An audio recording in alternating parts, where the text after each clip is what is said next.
Setan-setan iku kafaru kang kafir. Yu'allimun nas hale kang mulang sapa setan ing nas.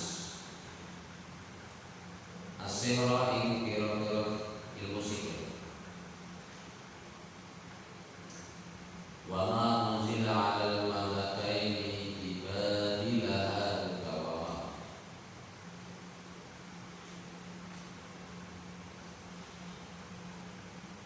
Wa yu'allimun ahum tegese mulang sapa setan ing nas.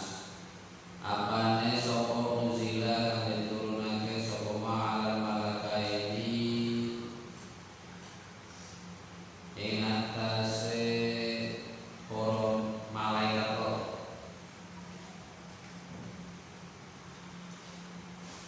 Alhamahu minasiri yaitu diparingi weruh sapa malakaini. Tegese ngerti sapa malaikat loro ing ilmu sihir. Bila dilaharu tawa marut ing daleme babil. Tegese baladan fi siwa dua erat. Tegese tanah atau negara ing daleme panggonane tanah Irak. Babilonia. Tanah Irak. Harut tawa marut yaiku malaikat Harut lan malaikat Marut.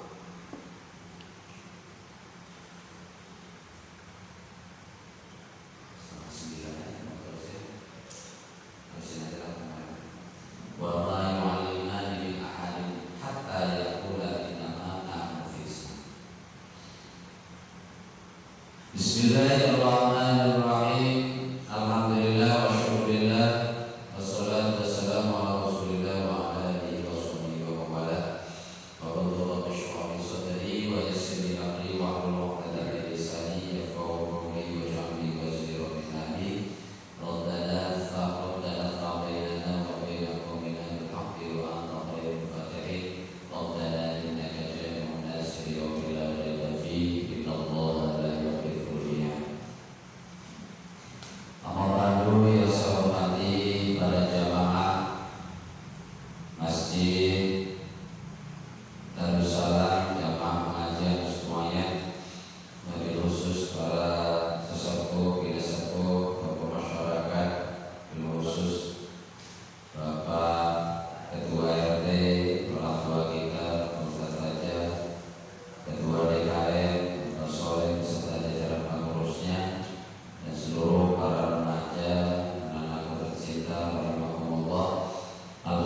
Alhamdulillah wa syukurillah bitaufiqillah binikmatillah.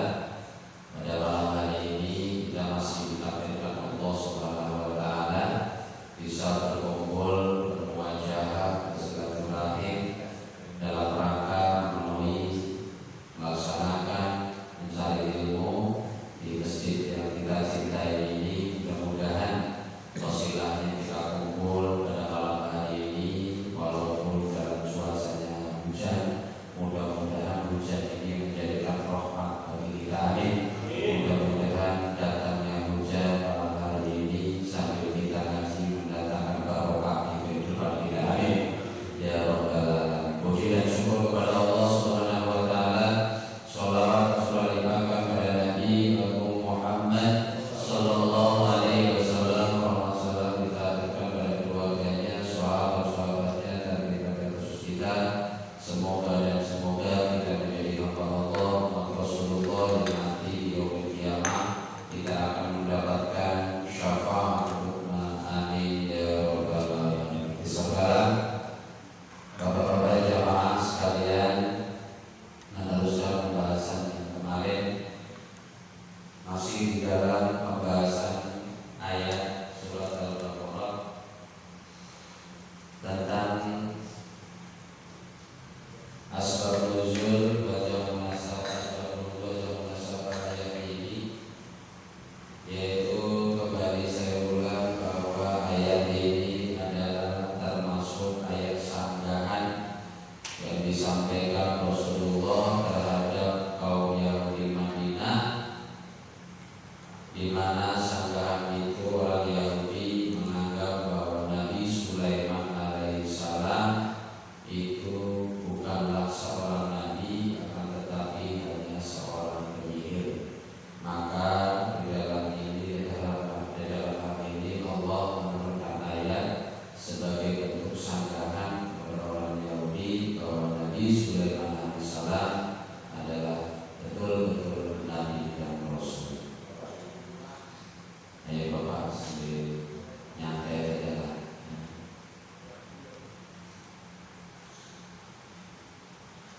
Bismillahirrahmanirrahim. Wa ma kafara Sulaiman, dan tidaklah kafir atau menyekutukan Nabi Sulaiman. Maksudnya di sini lamnya hal. Nabi Sulaiman itu bukanlah seorang penyihir sebagaimana yang didakwakan, sebagaimana yang menjadi pendapat kaum Bani Israil, bahwa Nabi Sulaiman itu mempunyai kerajaan, mempunyai harta, mempunyai kemampuan berdialog, berinteraksi dengan seluruh makhluk, baik itu manusia, hewan, tumbuhan, jin. Itu semuanya adalah yang dimiliki Nabi Sulaiman semata-mata mukjizat yang diberikan Allah kepada Nabi Sulaiman. Sementara pendapat Israel ini adalah murni karena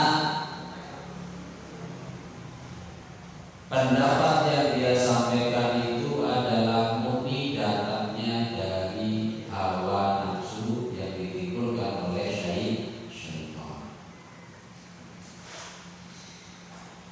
Nah, Nabi Sulaiman alaihissalam diberikan kemampuan yang luar biasa. Kemarin pada pertemuan sebelumnya kita sudah bahas bahwa Nabi Sulaiman punya kerajaan yang luar biasa, sampai-sampai seluruh negeri yang berada di dalam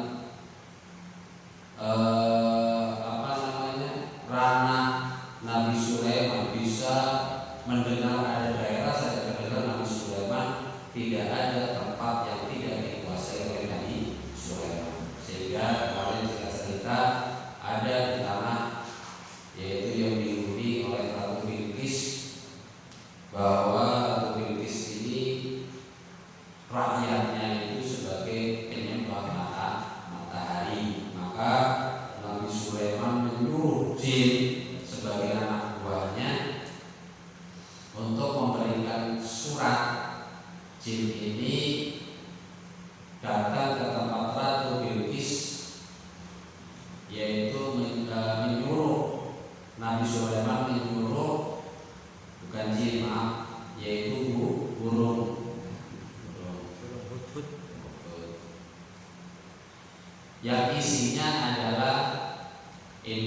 min Sulaiman wa innahu bismillahirrahmanirrahim. Alla ta'lu alayya wa atuni muslimin.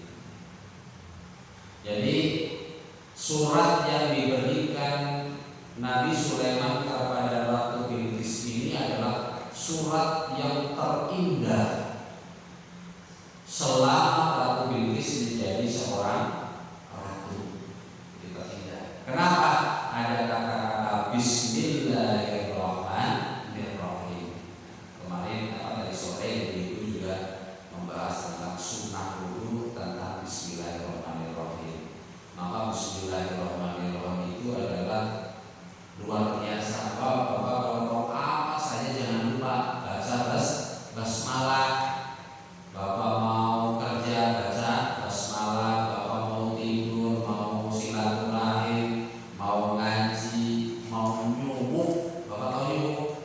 Mau nyuwuk istri, contohnya istri bapak itu cerewet, udah sampai aja pakai bismillah, ya. Gak usah banyak-banyak, 1000 aja bapak. Ya. Enteng itu bapak, ya.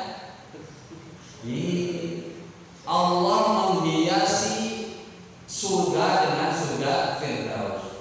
Allah menghiasi neraka yang paling panas adalah neraka Jahanam. Menghiasi langit dengan bintang-bintang. Tadi sore ini buka istiqomah, ya, tentang sholat sama. Allah memberikan penghulu, hari diberikan penghulu, bulan diberikan penghulu, malam diberikan penghulu. Satu minggu diberikan penghulu, hari diberikan penghulu, namanya Sayyidul Ayyam, ya, hari yang paling istimewa yaitu hari Jumat. Bulan, di antara satu bulan juga ada yang istimewa, yaitu bulan Ramadan. Malam ada yang istimewa, ya. Tempat-tempat ijabah diantaranya adalah sepertiga akhir malam, ada istimewanya. Al-Quran ada penghulunya, yaitu suratul Fatihah. Fatihah dikumpulkan di dalam basmalah. Oh, basmalah itu luar biasa, Pak. Ya. Kalau bapak baca Fatihah kepanjangan, udah baca basmalah aja. Bismillahirrahmanirrahim. Bismillahirrahmanirrahim. Ya Allah, melalui barokah Bismillah, saya mohon ya Allah, istri saya jangan kebanyakan ngomong. Wah, gitu Bapak. Ya. Kalau bapak saya cobain Bapak. Ya. Ya Allah, paling kata istri bapak yang denger nih sekarang, raja dari Ustaz. Ya Allah. Itu Bapak, Bismillah, suratnya Sulaiman. Ya Allah. Kalau enggak beriman, mengakui Allah adalah Tuhan kita, Tuhannya manusia, maka siap-siap negerinya mau hancurkan. Ya Allah. Tapi dasar Nabi Sulaiman Bapak, sudah Nabi, sudah kaya, ganteng lagi ya. Istrinya 1000 Bapak. Ya. Istrinya 1000 Nabi Sulaiman. Ya. Dalam riwayat ulama juga ada yang 700. Udah bilang kebanyakan 1000. Soalnya sama kayak Bapak. Bapak juga istrinya 1000, cuma bilang tahunnya doang. Ya. Mau nambah aja, bingung sana, bingung sini. Mau ngomong aja, plak. Ya Allah. Syarat itu Bapak ya. Contoh Nabi Sulaiman, kalau ingin punya istri lebih, syaratnya selalu kaya dulu Bapak ya. Kaya dulu. Kalau masih miskin jangan. Ya, modal motor butut. Pengen nyari istri lagi. Aduh, habis melakukan istri Bapak. Ayo ngaji Bapak ya. Sekali lagi Bapak, mohon maaf kalau misalkan kadang-kadang saya menyampaikan ada yang ya mengenal sama diri kita sesuai dengan kelakuan kita. Jangan tersinggung Bapak ya, jangan tersinggung. Kita malah ngaji karena bukan nasihatin Bapak, bukan. Saya mau nasihatin Bapak, bukan. Ini menasihati diri saya pribadi. Kalau seandainya Bapak bisa melaksanakannya, bisa tergugah hatinya, alhamdulillah. Tandanya apa? Iman Bapak Bapak, yang ada di dalam dada Bapak itu bertambah. Cirinya apa? Cirinya itu adalah tidak pernah tersinggung apabila diberikan nasihat. Man asal orang yang paling baik itu adalah tetap berlaku baik sekalipun dia itu dicela sama orang lain. Tuh aja baik. Tandanya di mana? Nah. Dan Nabi Sulaiman mempunyai kelebihan kerajaan yang luar biasa. Kerajaannya luar biasa. Istrinya Sri. Wasilanya dia mempunyai kerajaan, kekayaan adalah sebagai bukti kekuasaan Allah terhadap hamba-hambanya. Dan ini menjadi pelajaran bagi kita bahwa kaya, harta, benda, dunia itu bukan ukuran segalanya. Karena Nabi Sulaiman adalah nabi yang terakhir masuk surga. Ya. Jaraknya 40 tahunan, ya. 500 tahunan kalau Bapak. Ya. Bisa lebih. Ya. Kalau hartanya banyak. Nabi Sulaiman itu orang kaya, nabi yang kaya, masuk surga terakhir. Kenapa? Masih bisa berharta. Lama Bapak. Ya. Jadi nabi-nabi yang lain itu sudah menikmati keindahan surga, sudah menikmati bidadari, sudah bersandar, udah di surga Bapak. Kayak Bapak menjadi orang kaya, contohnya Bapak orang miskin masuk surga. Kemudian ada orang kaya masuk surga, sama-sama surga, tapi masuk surga duluan Bapak yang miskin. Ya. Kalau yang kaya Bapak belah tangan. Ya. Jadi surga yang sudah yang miskin itu udah enak Bapak. Ya. Udah naik, udah makan enak, sudah ngobrol sama bidadari, enak Bapak. Udah mandi, udah enak segala macam. Yang lain yang kaya masih di sini Bapak. Ya. Syukur alhamdulillah Bapak. Kayak amat kayaknya kelihatan ya. Yang mukanya kelihatan Bapak ya. Mukanya kelihatan. Kalau orang kaya ya kemungkinan nggak mau datang ke sini lah. Tapi insya Allah kita doakan saudara-saudara kita yang belum mau ke masjid, kita doakan mudah-mudahan mau ikut pengajian. Amin. Nah, syarat ini menggugah, mengajak, berdakwah kepada masyarakat yang belum mau ibadah. Caranya ya harus begini Bapak. Ya, pelan-pelan. Ini yang sudah disebut mau hasanah, ya, dengan hikmah, ya, yang di dalam Al-Quran. Ini yang begitu. Orang dakwah itu Bapak, seperti orang mancing. Ya. Yang namanya orang mancing, kayak Bapak ini siapa yang suka mancing ini? Suka mancing semua. Bapak itu mancing sama kalau guru saya itu gitu tasarrufannya. Orang dakwah itu sama kayak Bapak orang mancing, perlu ketekunan, perlu kesabaran, dan juga boleh Bapak mancing grundel kayak coba sekali-kali Bapak mancing, hati Bapak itu nggak tenang, nggak bakal dapat Bapak. Kalau menurut saya siapa yang suka mancing? Lihatin Bapak bedain aja. Bapak berangkat dari rumah, hati grundel sama bini sama orang yang marah ya, Bapak keluar mancing, nggak bakal dapat itu Bapak. Ya. Tapi kalau Bapak mancing hanya senang, apalagi istri ikut, indah itu Bapak, dapat banyak itu. Kalau nggak dapat juga ngasih. Ya. Sama orang dakwah begitu Bapak. Dan perlu ketekunan, perlu kesabaran. Orang mancing Bapak, orang mancing begini.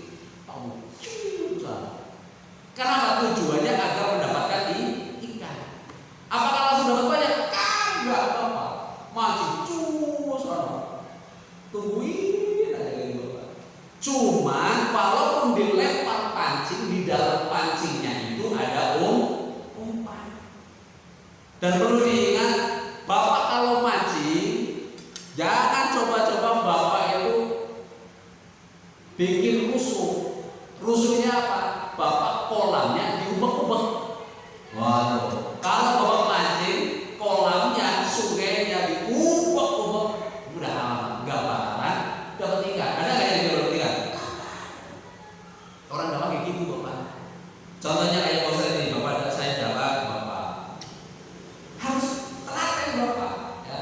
Modalnya subuh bapak, ya. Subuh didoain. Maka tadi sebelum ngaji kita tawasul, ya, tawasul mohon minta keberkahan dari orang-orang yang soleh, minta ke Allah, ya Allah melalui barokahnya, solehnya, budi pekertinya orang-orang soleh, para alim ulama, mohon ya Allah engkau berikan kebaikan terhadap kami, ya.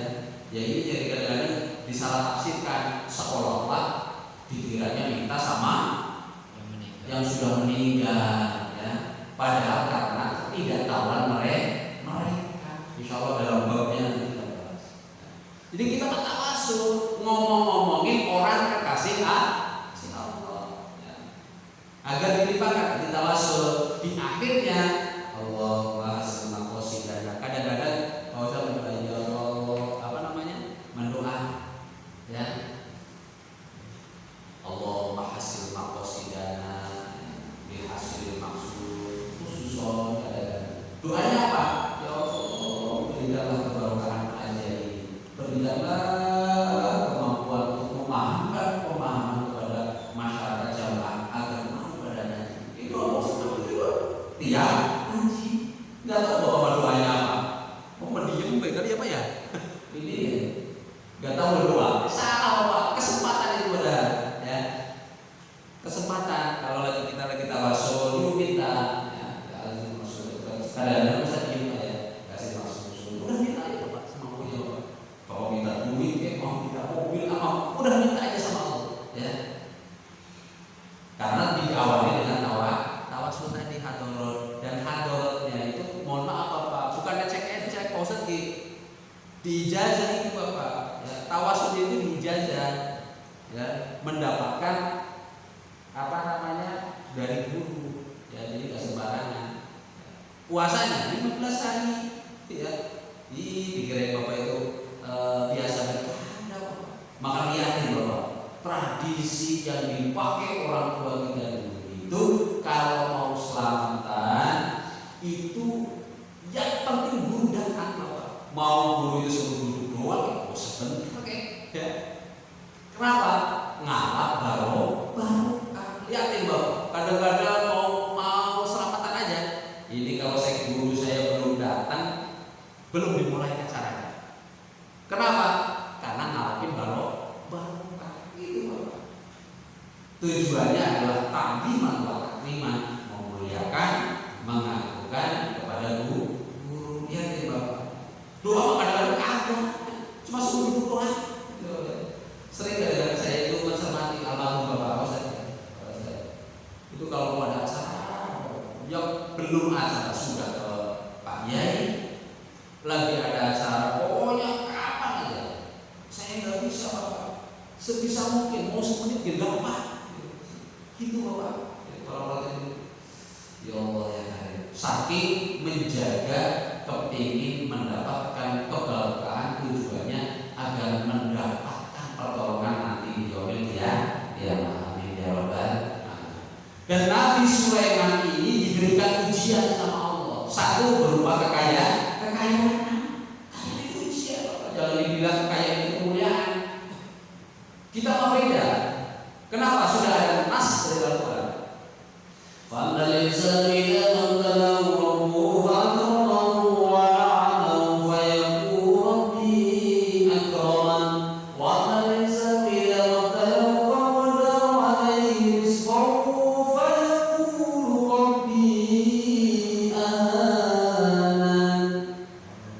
pada saat manusia dipuji oleh Allah, fa'akromahu, dia dimuliakan oleh Allah, wana'amahu, diberikan kenikmatan yang luar biasa, kaya lah. Intinya ringkasnya banyak duit, istri banyak, apartemen banyak, mobil mewah. Di sini ada, ya, tipe orang setia, setiap tikungan ada, di sana ada, di sana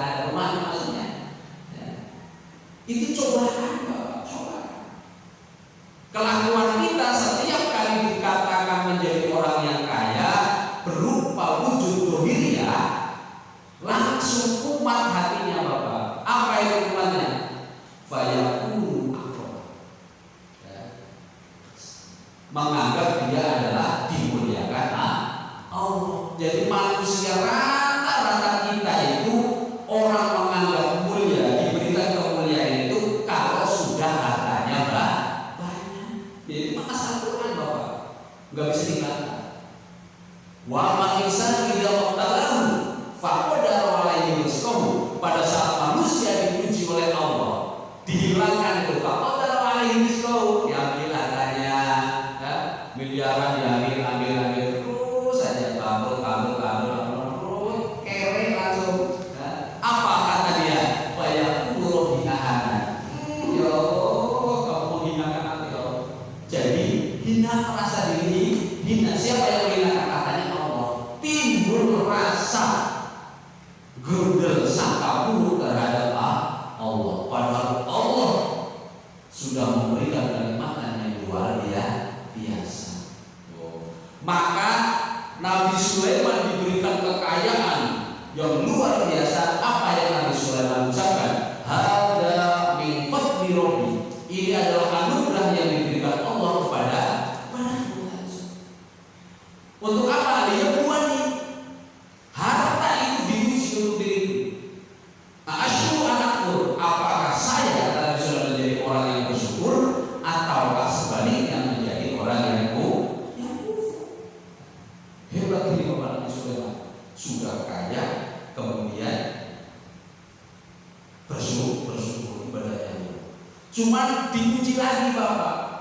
Diuji lagi. Setelah dikasih kekayaan Nabi Sulaiman, sukses Bapak, tetap beribadah kepada Allah, tetap bersyukur, tetap memberikan hartanya kepada orang itu. Kasih Bapak, saudaranya luar biasa. Kemarin kita kasih sampai saudaranya itu nawar sama Allah, ingin memberikan makan kepada seluruh makhluk di alam dunia. Minta setahun, kata Allah, gak bisa Nabi Sulaiman. Ya sudah, sebulan aja, nggak bisa kalau sebulan. Akhirnya sepakat, ya sudah kalau 1 hari saja, kata Allah. Begitu 1 hari, nggak nyampe sedetik, nggak nyampe 1 jam, dikasih seluruh makanannya, dibikin sama Nabi Sulaiman dan pasukannya, habis sama ikan. Tujuannya apa? Ini pelajaran bagi kita, sehebat-hebatnya dan sebanyak-banyaknya harta kita tidak membawa kita kalau kita tidak bisa mentasawuf di jalan Allah. Yang dibawa yauma la yanfa'u malun wala banun illa man atallaha biqalbin salim. Yang dibawa kita menghadap Allah itu cuma hati yang bersih. Dan Nabi Sulaiman diuji lagi melalui apa? Yaitu selalu annahu kana nazala bi Adam minal jannah. Nabi Sulaiman itu kehilangan cincin. Ya. Cincin itu dari mana? Annahu yaitu alladzi nazala bi Adam yang diturunkan adalah warisan dari Nabi Adam. Minal jannah dari surga. Jadi Nabi Adam mempunyai cincin, nanti diwariskan. Nah ini warisannya itu dipegang sama Nabi Sulaiman. Dan setiap orang yang memakai cincin itu, yang dunia bima fiha, itu bisa menguasai alam dunia bima fiha, dengan apa saja fiha ada yang ada di dalam dunia bisa menguasai. Baik yang ada di mana, ada tanah, ada tumbuhan, ada hewan, ada semut, ada angin, seluruhnya ada, termasuk jin segala di bawah kekuasaan Nabi Sulaiman. Wasilah apa? Cincin. Mari kita bahas. Makanya pakai cincin berapa? Ya, asal jangan emas aja lah. Ya, jangan emas. Yuk, perak. Ya, kasih ketannya perak. Ya, yang bagus cincinnya. Ya, batunya juga yang bagus. Ya, jangan batu kali, Bapak ya.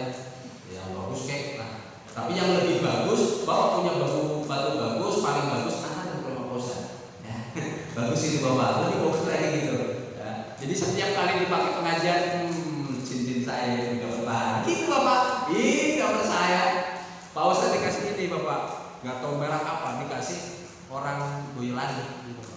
Katanya sih bagus, tapi saya bukan bagus apanya, karena beliau itu membelikannya langsung di Mekah ini Bapak, makanya saya berani. Karena beli di Mekah, akhirnya saya pakai setiap kali saya. Tujuannya itu supaya pahalanya nyampe. Bapak kasih baju kayak ini, Pak Ustadz dikasih saudara sama jamaah baju ini, dipakai ngaji dapat, padahal mereka mau ngomong di rumah, ya, gini, dapat pahala dapat. Dibilangin menjaga Pak Ustadz, siapa yang membiayai orang berperang di jalan Allah, walaupun dia berperang tetap mendapatkan pahala perang. Kasih baju, dia tidur di rumah dapat ya Pak. Ya. Apalagi Bapak kalau ngasih Pak Ustadz duit yang banyak, gede itu Bapak. Ya. Kalau Bapak saya anterin ya, anterin ke rumah saya. Kalau mau begitu, ya Bapak diem baik. Gitu Bapak ya. Karena lagi begini Pak ya, kamu ya. Kalau saya duit ya, kadang-kadang bilang Allah, ngapain udah usah banyak-banyak, Ustaz mah bikin baik lah. Kadang-kadang bilang Allah, ya jangan ya, mudah-mudahan kita didiklah. Jadi maka pelan-pelan kita ngasih kain ikan, ya, untuk mendapatkan jamaah, ya harus dibantu dengan doa, sungguh, ya. Kadang-kadang saya itu meniup terus gitu Bapak, cuma pelan Bapak nggak tahu. Ya. Tujuannya apa? Supaya hati Bapak yang tadinya nggak mau sholat, nggak mau ke masjid, mudah-mudahan dibukakan oleh Allah. Jadi modalnya itu para guru-guru kita Pak. Makanya dicintai sama umatnya. Kalau dikerti Bapak, apalagi ditakut-takutin Bapak, apalagi kalau diajak menuju apa namanya yang sifatnya provokatif, lari mereka Bapak. Ya. Maka yuk dalam berdakwah kasih kabar gembira. Kalau dulu mah ngasih majas doang. Kalau kamu diterjun di masyarakat jangan kamu kasih racun, kasihlah madu itu apa? Kalau kasih racun pahit, artinya siksa. Kalau kamu kurangin masalah siksa ke jamaah yang tadinya mau sholat gak mau. Ya, kalau udah kado saya gak bakalan diterima Bapak saya. Nah ini gitu Bapak. Ya. Tapi kalau dikasih madu ya Bapak, dosa khawatir rumah dosa gampang itu mah bisa dihapus. Allah Maha Ghafur, Allah Maha Rahim. Yang tadinya gak mau dengan izin Allah, tidak lupa gurunya juga berdoa. Jadi ya Bapak nggak tahu baik, ya nggak tahu ada guru itu kalau dari rumah Allah tengah malam doain, Allah berikanlah keberkahan pengajian. Apalagi kayak kuliah banyak ya, cuma di sini doang. Di sini, di sana, ibu-ibunya di sana. Jadi di jamaah, kalau saya mampu gaya jamaah di jamaah. Tujuannya apa? Bisa mendapatkan ilmu dan juga mengamalkan ilmunya. Mendapatkan ilmu kalau tidak diamalkan biasa saja. Apalagi nggak punya ilmu. Yuk, maka kalau bisa semampunya. Nah, diuji sama Allah Nabi Sulaiman. Nabi Sulaiman diuji sama Allah, yaitu berupa kehilangan seluruh kekayaan dan jabatannya sebagai raja. Sababnya apa? Wasilahnya Nabi Sulaiman punya istri, anak rohatan min nisa'i Sulaiman. Ada seseorang di dalam Ibnu Katsir, ulama banyak Bapak ya, ada yang menafsirkan sababnya itu nanti karena ada salah satu pembantunya yang menerima cincinnya, di sisi yang lain ulama ada juga istrinya. Kalau di sini termasuk istrinya. Ada seseorang wanita ini Bapak ya, di antara Nisa'i Sulaiman, yaitu Nabi Sulaiman istrinya, itu sajadat lisani, menyembah berhala. Itu Bapak, jadi kafir. Jadi sababnya ini ya, sababnya Bapak. Nabi Sulaiman itu nabi, rasul, cuman dihilangkan sama Allah kekayaannya. diambil kembali sama Allah, kenabiannya, kerasulnya. Berapa lama? Sab'ina yauman, 40 hari. Jadi Nabi Sulaiman pernah menjadi rakyat jelata selama 40 hari. Kenapa? Karena istrinya, ada salah satu istrinya yang 1000 itu menyembah berhala, alias Nabi Sulaiman itu pernah, ya kalau bahasa bapaknya ya trader lah, trader, nyari istri, kemudian tidak bisa memilih yang baik. Tapi Nabi Sulaiman bukan trader, karena ini adalah wasilah. Alasan kita awas bapak ya, jangan bilang Nabi Sulaiman itu nggak boleh bapak ya. Nabi Sulaiman kalau ibarat sinetron lakon namanya lakon, mau kalah mau menang tetap bagus baik, betul. Lakon bapak, lakon mah tetap baik bapak, nggak boleh disalahin. Lakon mah tetap lakon. Nabi Muhammad, para nabi itu lakon bapak, ya. Lakon, aktor. 40 hari bapak, ya. 40 hari Nabi Sulaiman kehilangan kerajaan. Sebabnya melalui apa? Melalui cincinnya itu. Setelah ceritanya adalah tidak ketika ini proses kehilangannya bapak. Jadi proses kehilangan cincinnya. Sebelum Nabi Sulaiman itu menjadi rakyat jelata, begitu pada dalam kerajaannya Nabi Sulaiman itu biasa bapak, kalau mau buang hajat ke kamar mandi, itu cincinnya itu dicopot bapak, ya. Dicopot kemudian dikasih ditaruh atau dititipkan melalui istrinya bapak. Cuman istrinya ini adalah bukan istrinya, cuman tusakilu bisyakil Sulaiman, yaitu jin yang menyerupai yang menyerupai istrinya Nabi Sulaiman. Siapa itu? Yaitu kalau istrinya namanya Aminah di sini bapak. Aminah. Jadi kalau mau ke kamar mandi, Nabi Sulaiman itu naruh titipin. Nah begitu sudah ditaruh, ada maaf ini tadi jin tadi. Begitu Nabi Sulaiman di kamar mandi, si setan ini,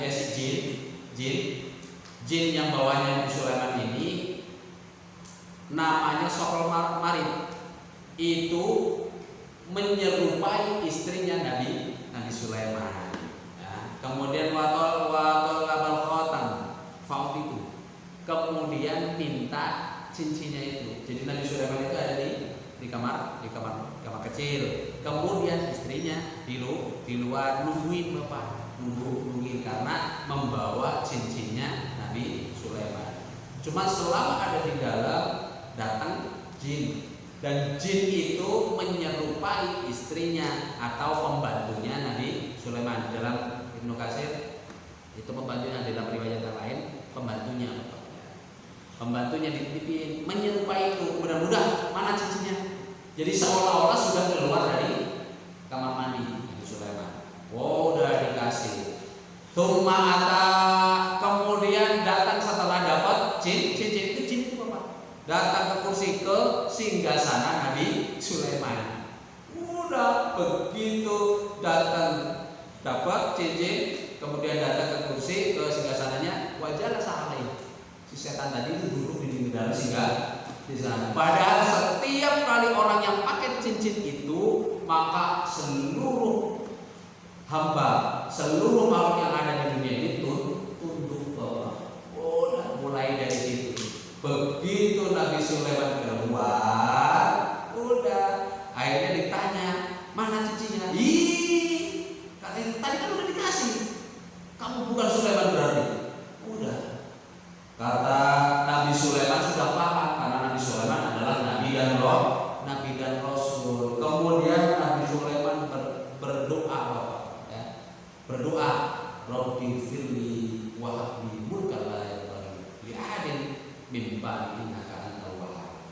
minta ampun.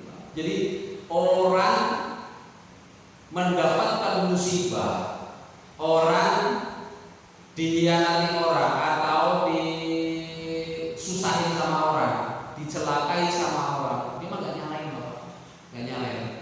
Nabi Sulaiman tidak menyalahkan siapa-siapa, dia hanya minta ampun sama Allah. Jadi Nabi mah begitu Bapak, sama Nabi Adam juga sama. Wasilahnya itu makan buah kuldi. Apakah Nabi Adam tergoda sama setan? Kagak. Tapi Nabi Adam tidak pernah menyalahkan istrinya, tidak pernah menyalahkan setan, tidak pernah menyalahkan. Dia menyalahkan diri sendiri. Apa keluhannya? Apa rintihannya? Robbana ya Robbana. Kalau di daerah itu Bapak ya, orang-orang tua kita itu suka buat kalau mau ada asar atau maghrib atau isya ya, buat doa itu Bapak pakai irama bagus itu Bapak. Kenapa? Makin sahdu. Robbana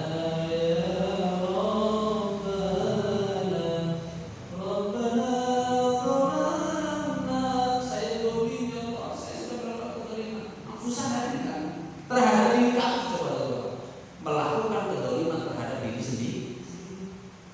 Wa illam taghfir lana, kalau Engkau tidak mau mengampuni ya Allah, wa tarhamna lanakunanna minal khasirin, maka aku termasuk orang-orang yang rugi. Itu keluhannya Nabi Adam. Jadi kesimpulannya begini Bapak, Nabi diberikan cobaan berupa kesusahan cuma satu, yaitu memohon ampun. Ini pelajaran penting bagi kita Bapak. Setiap kali ada musibah yang menerpa diri kita, baik itu kehilangan jabatan, gak kerja, bangkrut, di PHK, atau belum juga kerja, belum kerjaan, atau istrinya susah diatur, anaknya bandel, yuk minta ampun kepada Allah. Nabi Yunus sama di dalam kita, ya. Nabi Yunus sama, ya. Nabi Yunus di dalam ikan, nyalain siapa? Apakah menyalahkan kapalnya? Kagak menyalahkan, udah. Dia hanya menyalahkan diri sendiri. La ilaha illa anta subhanaka inni kuntu minadh dhalimin. Ini para nabi. Rasulullah juga sama Bapak. Rasulullah pada saat mendapatkan musibah, mendapatkan cobaan, mendapatkan cacian makian, udah cuma perbanyak istighfar. Bagi kita aja istighfar Bapak. Astagfirullahaladzim, astagfirullah. Paling pendek lah itu kan. Astagfirullah cukup. Ya. Pengen panjang lagi. Astagfirullahaladzim. Kalau pendek bisa. Ya udah tambahin lagi. Astagfirullahaladzim.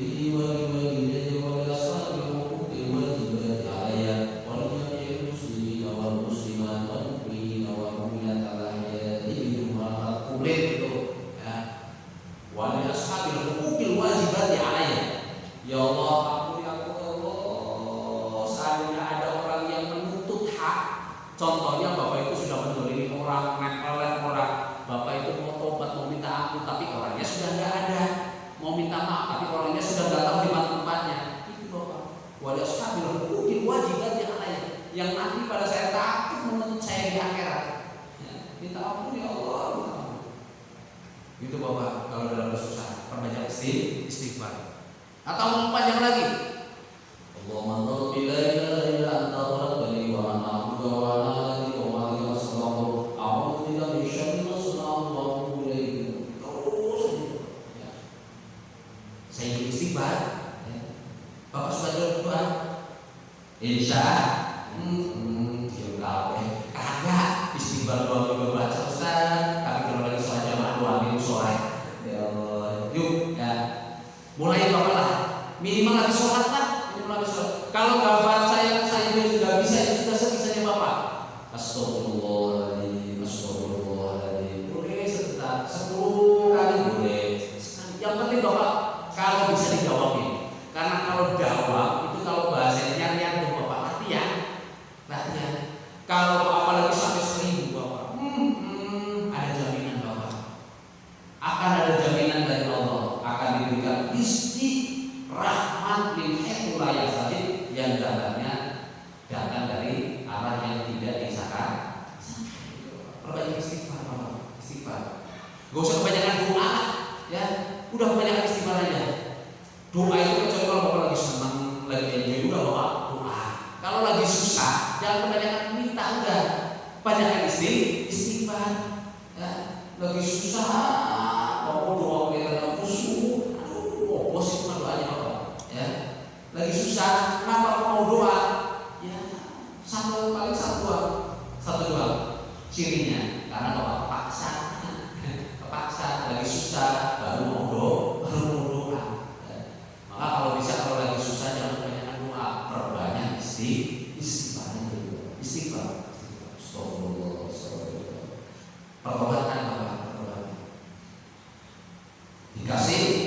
cobaan Nabi Sulaiman 40 hari Bapak.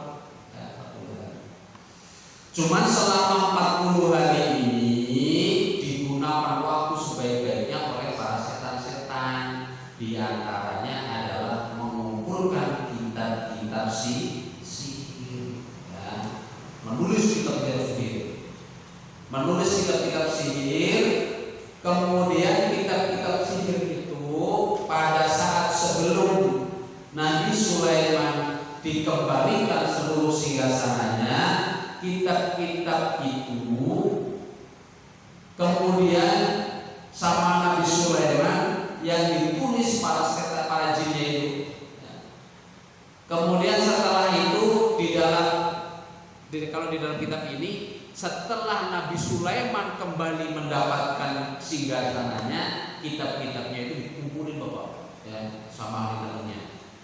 Ya, dikumpulin semuanya, dikumpulkan atau dipendam tahta kursi di bawah singgasananya Nabi Sulaiman. Jadi begitu selama 40 hari Nabi Sulaiman kehilangan singgasananya, kerajaan dan sebagainya, digunakan waktu selama dia itu tidak menjadi nabi, sama jin itu digunakan untuk menulis ilmu sihir Bapak. Dan dikumpulkan di dalam kitab, kemarin sudah pertemuan sudah di situ, ya. Dikumpulkan, ya, sama Nabi Sulaiman pada saat Nabi Sulaiman sudah kembali lagi menjadi raja. Dikumpulkan seluruhnya, kemudian ditimbun di bawah singgasana atau kursinya Nabi Sulaiman. Dan kursinya itu dikasih doa sama Nabi Sulaiman, maka si jin itu tidak bisa tembus Bapak, tidak bisa tembus. Jadi di bawah kursi langsung itu Bapak. Jadi si jin itu begitu sudah dikumpulkan sama Nabi Sulaiman, sudah jin itu nggak bisa apa-apain. Padahal jin itu adalah anak buah Nabi Sulaiman. Dan Nabi Sulaiman itu memperlakukan jin itu sebagai tukang batu, buruh kasar Bapak, tukang bikin bangunan, tukang bikin istana, tukang ambil batu di sungai, sebetulnya itu kerjaannya para jin itu Bapak. Yang pada saat Nabi Sulaiman memimpin sebuah negara. Pokoknya pekerjaannya itu jin semuanya Bapak, jin. Ya. Ngambil di dasar laut, intan, mutiara, seluruhnya jin itu kerjaannya. Ya. Dan jin itu tunduk Bapak, tunduk. Nah, begitu sudah ceritanya, begitu sudah meninggal, falamma mata dalam sayatin, maka ketika Nabi Sulaiman meninggal, wafat, maka ini menjadi jalan bagi setan-setan untuk mewujudkan ambisinya menyesatkan manusia. Yang tadinya sudah benar jalan ikuti Nabi Sulaiman. Memang karakternya setan begitu Bapak. Ya, memang sudah bersumpah, Robbi ma'alwaitani la'uzayyina lahum fil ardi wa la'ughwiyannahum ajma'in. Karena engkau sudah menyesatkanku, karena engkau sudah mengutukku ya Allah, karena engkau sudah melaknatku ya Allah, maka aku juga bersumpah, la'uzayyina lahum fil ardi, akan saya bikin alam dunia itu indah Bapak. Walaupun ajmain, dan aku sesatkan seluruh manusia. Itu sumpah Bapak, sumpahnya setan, dan ini diabadikan di dalam Al-Quran. Maka jangan aneh Bapak, ada orang kaya sombong, udah nggak aneh ini Bapak, ya. Setan itu Bapak, ya. Jinnya apa, setannya juga kena sumpahnya. Jadi maka yang namanya kejahatan, yang namanya maksiat itu nggak bakalan hilang Bapak, ya, karena sudah ada ini wilayahnya. Sumpahnya setan kepada Allah, mau Bapak kaya apapun tetap aja. Maka kita nggak lupa berdoa, ya, tidak lupa berdoa. Ya, di dalam surat di dalam ayat kursi saja, ya. La yukallifu Allahu nafsan illa wus'aha, kasabat ma'al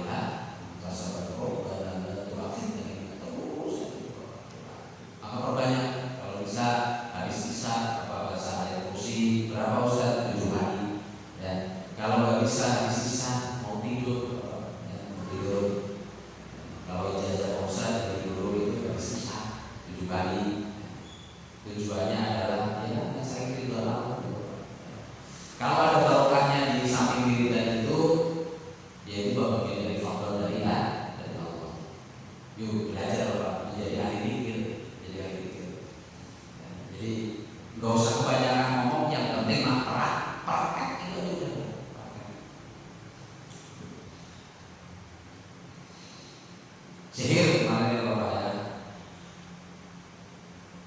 Dan ilmu sihir ini Bapak, insya Allah di pertemuan yang akan datang baru kita akan membahas sababiyah ilmu sihir.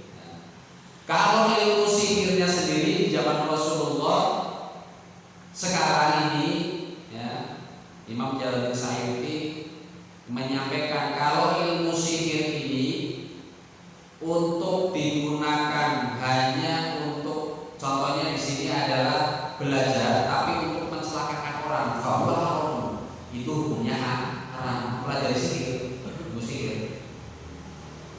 Tapi kalau misalkan Bapak belajarnya ya nggak punya tujuan aja, pokoknya pengen tahu, tapi nggak dipakai.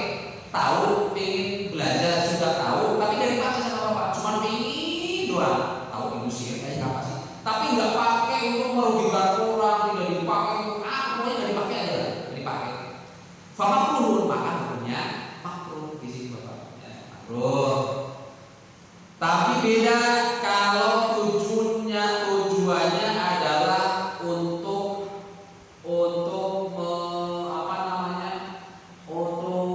membela, ya, untuk menghadang.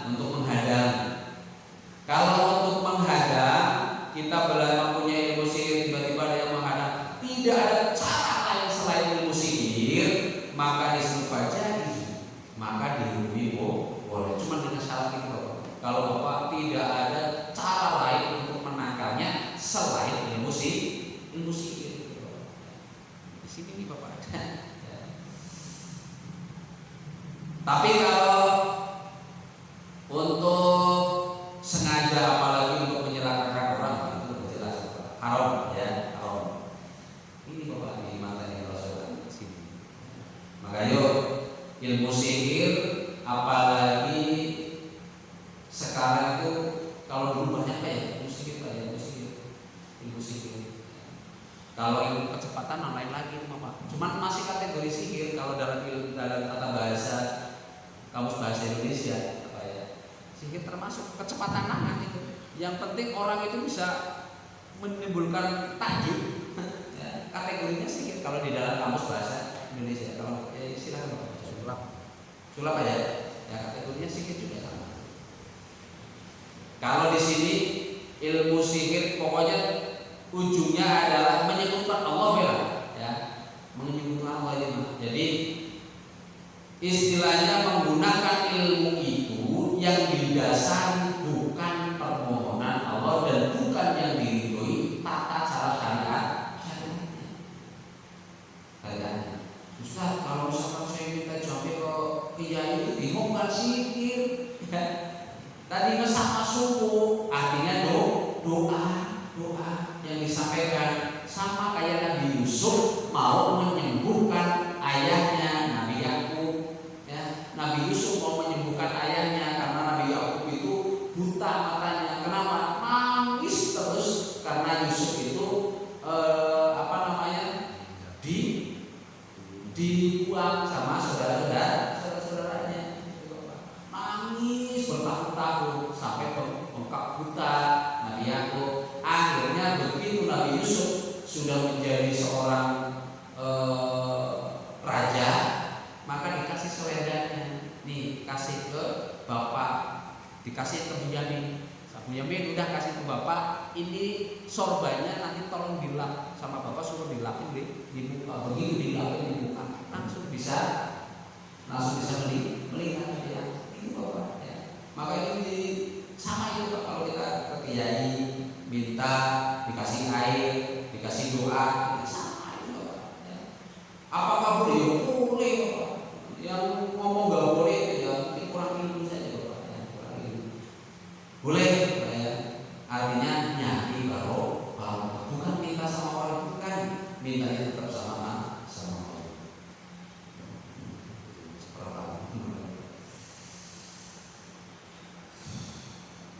Wa ma unzila 'alal malakani ibadillah Harut wa Marut.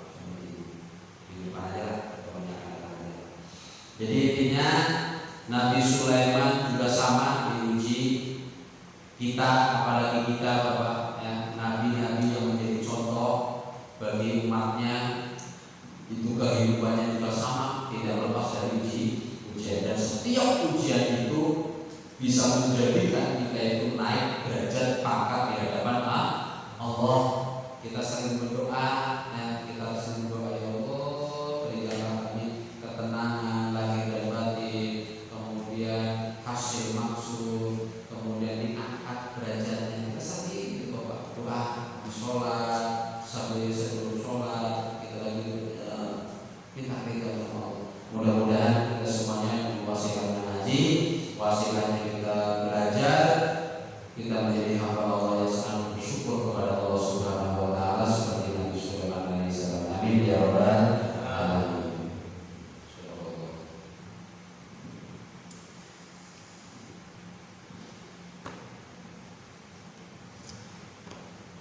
Bismillahirrahmanirrahim.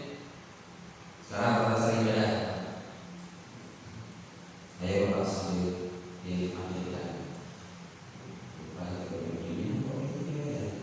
Masih Pak, minum Pak, minum.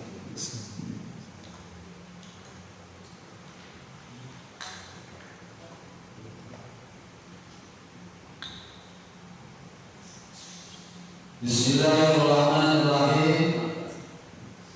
Sekarang tata cara ibadah. Pada pertemuan sebelumnya kita sudah membahas tentang yang mewajibkan orang mandi junub, yaitu Keluarnya air mani. seterusnya juga wajib mandi dengan sababiyah dukhuli khasyafah au qadriha min faqiliha walau kanat min dzakarin maqtumin maqtu'in au min bahimatin au mayyitin farja. Ini mohon maaf ini Bapak agak jorok ini Bapak ya.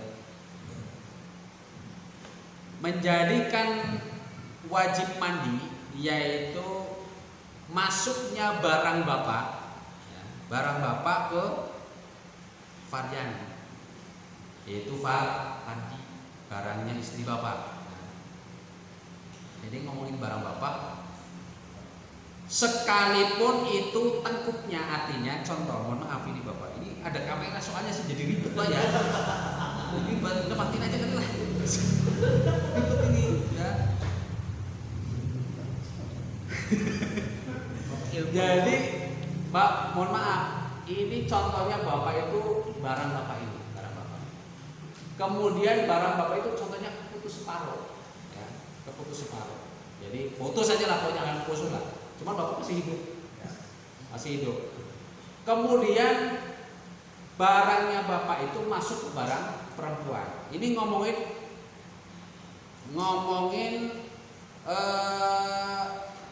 walau kanat min dzakarin maktumin, walaupun barang Bapak itu bentuk lepasan, ya, contoh Bapak terputus, kemudian Bapak sambung lagi, ngomongin lepasan atau terputus, sambung lagi tetap Bapak, ya, Bapak kepotong separuh, kemudian masuk ke farji istri Bapak, maka wajib mandi itu istri Bapak. Bapak wajib mandi. Sekalipun Ustaz saya nggak keluar, aku masuk keluar. Walaupun nggak keluar sama itu Bapak. Ya. Itu hukum itu Bapak ya. Hukum. Tapi bagaimana Ustaz kalau misalkan orangnya itu mohon maaf mayit, au min mayitin. Bagaimana kalau orang itu adalah mayit, au mayitin? Berarti walaupun itu mayit, tetap Bapak wajib mandi. Nah, ini mana mungkin ini mah hukum ini Bapak. Contoh, Bapak itu mempunyai kelainan syahwat. Bapak paling demen, ya ini ngomongin hukum. Bapak paling demen atau supaya masuk akal aja lah. Bapak itu contohnya mengidolakan Ayu Ting Ting lah, ya. Atau artis siapa yang paling cakep? Paling cakep. Bapak itu luar biasa mengidolakan, luar nggak bisa tidur. Ending lalah yang Bapak idolakan itu mati. Ya, begitu mati, Bapak itu kan senang. Wah mati nih, kebenaran ini. Dia pasti nggak bakalan nolak. Ya, karena satu-satunya kesempatan saya bisa menyentuh kulitnya adalah kalau dia tidak bergerakan mati Bapak ya. Begitu dia mati, Bapak niat dari rumah, saya mau masukin barang saya, sudah, pokoknya nggak ada cara lain ini, harus masuk ke situ. Kemudian Bapak ke sana. Ini ngomongin masalah mati. Begitu Bapak sudah sampai di sana, udah dikubur, kemudian Bapak gali. Begitu digali, dibuka, udah selesai dibuka, terus Bapak itu masukin barang Bapak ke mayit. Padahal si mayit itu adalah posisinya sudah mati. Maka walaupun ke tempat mati si mayit, maka walaupun Bapak nggak keluar, ataupun keluar mani, tetap Bapak punya kewajiban mandi wajib. Ustaz, bagaimana kalau mayit? Kalau mayitnya enggak, karena kalau mayit itu sudah terputus saya masa kewajiban dalam menjalankan agama. Kalau wajib mah enggak, tetap aja suci. Cuma dilaknat sama Allah gitu. Di dalam kitab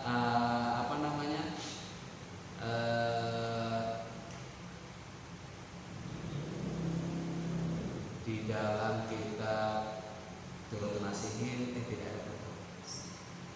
Riyadhus Shalihin kalau tidak salah. Itu pernah sahabat Rasulullah ini menjadikan sabab orang diampuni Bapak dosanya. Jadi lapor kepada Rasulullah saking malu-malunya ngomong itu Bapak, ngomong itu sahabat. Ya Allah, saya punya dosa ya Allah. Tidak ada dosa yang tidak diampuni sama Allah. Enggak, saya nggak bisa. Tetap Allah Bapak akan mengampuni saya. Padahal sudah dijamin sama Rasul. Udah kamu katain aja. Saya malu ya Rasul, saya malu ya Rasul. Sampai mau begitu. Sampai gak diomongin. Ya. Pada akhirnya sudah ditekan, sudah dipaksa sama Rasul sebelum ngomong. Akhirnya ngomong, ya Rasulullah, saya sudah memperkosa seorang nabi yang saya cintai seumur hidup saya. Gitu Bapak. Awalnya hadis ini di dalam dari sore kalau kita ada. Kemudian dicintai sampai Rasulullah itu yang tadinya duduk loncat Bapak, loncat saking kagetnya. Kenapa kok ada orang gelo seperti itu gitu Bapak? Tapi awas ini Bapak, ini menjadi wasilah seorang sahabat itu untuk memberikan jalan. Udah saya bilang tadi, para rasul, para sahabat itu lakon Bapak, jangan pernah ini Bapak ya. Kecuali kalau yang musuh-musuhnya kayak menjual, berarti nanti. Ya. Ini masuk sahabat, dia kembali tobat. Begitu sudah tidak diterima sama Rasulullah, dia lari ke gurun pasir selama 40 hari. Ya, selama 40 hari kami saking dia itu takutnya sudah melakukan kemaksiatan, merkosa, ya, mati lagi itu mayatnya. Itu nangis 40 hari 40 malam. Ya, coba itu kalau ada orang merkosa sampai tempat begitu ya. Diampuni sampai itu, Pak. Kalau sekarang orang mati, orang hidup aja nawar ini sekarang, Pak. Ya. Begitu sudah 40 hari baru turun wahyu melalui malaikat Jibril disampaikan kepada Rasulullah bahwa si fulan sudah diampuni, langsung dipanggil Umar. Wah, udah cepet si fulan. Dijemput langsung dihadapkan kepada Rasulullah, memberikan kabar bahwa Allah sudah mengampuni dosa. Artinya yang penting kita mau menerima itu Bapak, bertobat nasuh dengan sungguh-sungguh hatinya Bapak. Yuk, yang dulu ya sudahlah dulu ya. Kita udah umur tinggal beberapa tahun lagi, yuk kita perbaiki diri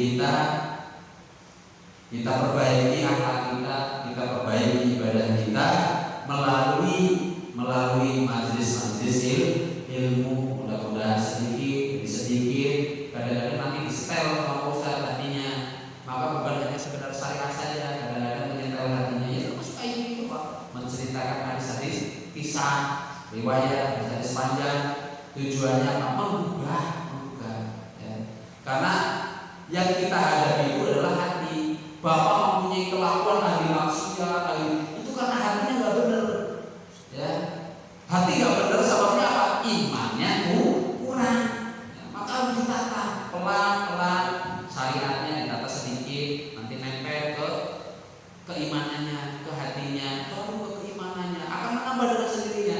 Akhlaknya benar, syariatnya sudah benar, nanti meningkat. Begitu sudah rapi, baru meningkat keimanannya baru.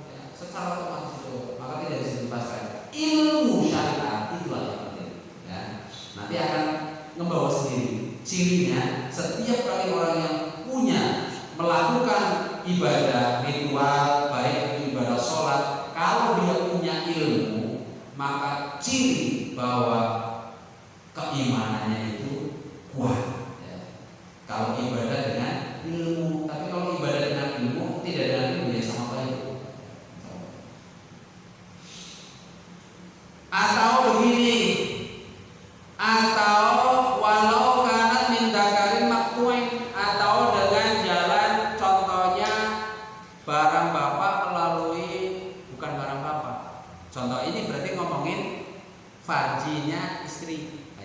Contoh, ini mohon maaf ini bapak, mohon maaf. Contoh bapak itu, mohon maaf, barangnya nggak bangun lagi, ya, barangnya nggak bangun lagi. Kemudian bagaimana ini supaya istrinya itu minta dikeluarin. Nah, otomatis mau tidak mau bapak harus memperjuangkan istrinya. Ya, kenapa? Bapak sudah nggak bangun, ya, nggak bangun lagi. Akhirnya dimasukin dengan tangan bapak. Nah, ini masalahnya ini bapak, ya. Dengan dakar lepasan barang istri bapak dimasukin dengan barang yang bukan keluar dari bapak, yaitu contohnya tangan bapak. Maka sekalipun itu tangan yang masuk ke dalam farji istri bapak, maka istri bapak mau keluar mau kagak tetap wajib mandi. Batasannya apa? Setiap kali orang jongkok itu ukuran dohir, selebihnya itu ukuran dalam. Itu bapak. Jadi kalau puasa, contohnya begini. Kalau sering perlu saya sampaikan, kalau bapak jongkok begini, nah istri bapak, barang istri bapak yang kelihatan sama, contohnya, coba bu, jongkok. Nah gitu, kalau istri bapak jongkok begini, yang kelihatan sama bapak itu yang hukum dohir bapak. Hukum dohir itu. Selebihnya kalau tidak kelihatan itu hukum dalam artinya itu bapak. Ya. Maka setiap jari bapak masuk ke dalam, Ustadz itu nggak banyak, cuma semili. Mau semili tetap itu bapak. Kan nggak keluar tetap mau nggak keluar tetap wajib mandi. Ini bapak. Kalau bapak paling apa? Kalau barangnya bapak hidup. Jadi kalau barang bapak hidup masuk. Mau keluar mau nggak keluar, asal sudah masuk aja ke area dalam wajib mandi. Mau keluar mau nggak keluar wajib mandi. Timbul pertanyaan, Ustadz, bagaimana saya kan tidak ketemu istri? Bagaimana saya itu hidupnya di laut, Ustadz, saya seorang pelaut. Bagaimana? Saya itu gak ada jalan lain, ya, gak ada jalan. Bahkan di sini dong, saya gak ada jalan lain, bapak. Nggak ada jalan kecuali sama binatang laut, aumim bahima atau binatang atau hewan. Contohnya bapak di kapal ini ngomongin tetap wajib mandi. Contohnya bapak seorang pelaut. Begitu lagi layar kan, kalau laut kan biasa pak sampai 6 bulan sampai 2 bulan gitu bapak ya. Saking bapaknya sudah nggak bisa ketahan lagi. Di lada ada ikan apa yang gede? Ikan parita ya. Kan paling bapak langsung bapak naik syahwatnya, dimasukin sama barang bapak. Maka walaupun itu aumim bahima, walaupun itu dari binatang laut, contohnya ikan, tetap bapak mandi, punya kewajiban mandi. Paham ini bapak? Ini sampai begini itu bapak ya.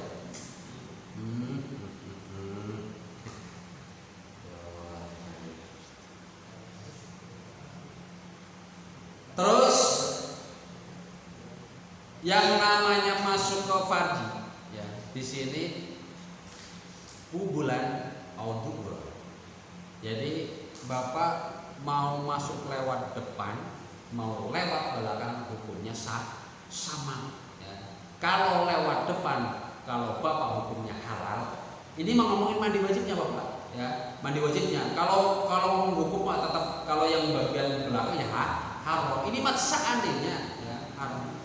Kalau seandainya bapak itu tetap aja ke bagian belakang masukinya sudah kena hukum haram, ya, sudah juga wajib. Nah, kalau bapak cuma masukin bagian dari depan, ya, bagian depan istri, maka itu kan halal lah ya. Maka di sini ngomongin masalah wajib mandinya. Gitu. Jadi wajib mandi apabila barang bapak sudah masuk baik bagian depan ataupun bagian belakang. Gitu, bapak. Cuman awas bapak, tidak boleh bagian belakang kalau bapak. Cuman ini mah hukum. Walau libahi mati, walaupun ini bapak, walaupun ke barangnya binatang tadi itu bapak, contohnya ikan, kasamakin, ya, atau ikan ini bapak, ikan tetap ya, mau keluar ya mau nggak tetap mandi bapak. Aumayitin atau mayit. Ya. Mayit. Cuman kalau untuk mayit wala yu'adu, ya, kalau untuk mayit mah enggak Bapak, karena mayitnya itu liqita'i taklifihi, karena sudah terputus kewajiban di dalam melaksanakan hukum agama. Tidak perlu mengulangi. Contohnya sudah dikubur, kemudian diangkat, kemudian Bapak perkosa, itu sih mayit tetap aja suci Bapak. Ya, suci. Jadi yang wajib mandi wajib itu adalah Bapak. Paham ya? Ada yang mau tanya?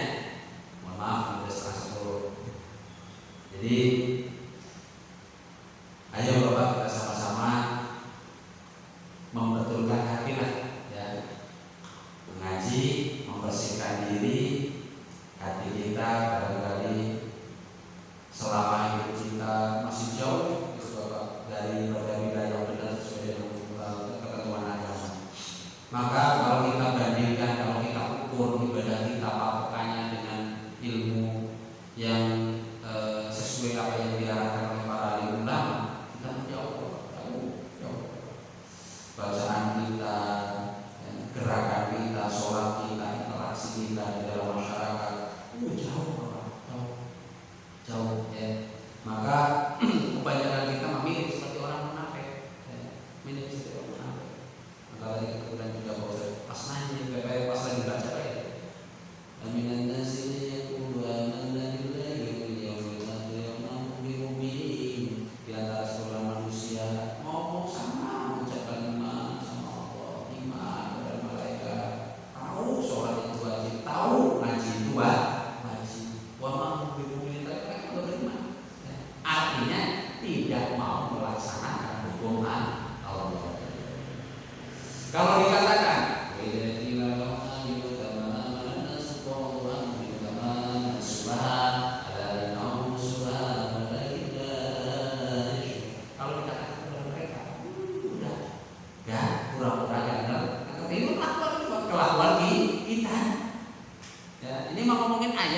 kalau dikasih nasihat, wahai manusia itu pada ngajilah, tuh ikutin ketua DKM, ikutin Pak RW, ikutin Pak RT gitu. Bahasa kita mah ya. Amanah suqulu anu ini nol. Ya, anu juga malas aja enggak mau ngaji, enggak mau sholat, ngapain? Ustaznya enggak keren. Nah, itu mulai itu penyakitnya. Ya. Ini mau ngomongin ayat. Maka mudah-mudahan kita memohon kepada Allah Subhanahu wa taala wasilahnya kita ngaji, kita zikir, kita tawasul, mudah-mudahan saudara-saudara kita, khususnya keluarga kita, mudah-mudahan menjadi keluarga yang soleh dan soleh. Amin. Kita doakan tetangga-tetangga kita, saudara-saudara kita yang belum sempat hadir, yang belum mau ngaji, mudah-mudahan diberikan jalan taufik oleh Allah Subhanahu wa taala. Amin ya rabbal alamin. Jawab kalau ada yang bertanya. Apabila ada hukum yang benar datangnya dari Allah, apabila ada hukum yang salah datang dari kedua saya. Wa'alaikum wassalamualaikum warahmatullahi wabarakatuh. Ya Allah.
Ya Allah biha, Ya Allah biha, Ya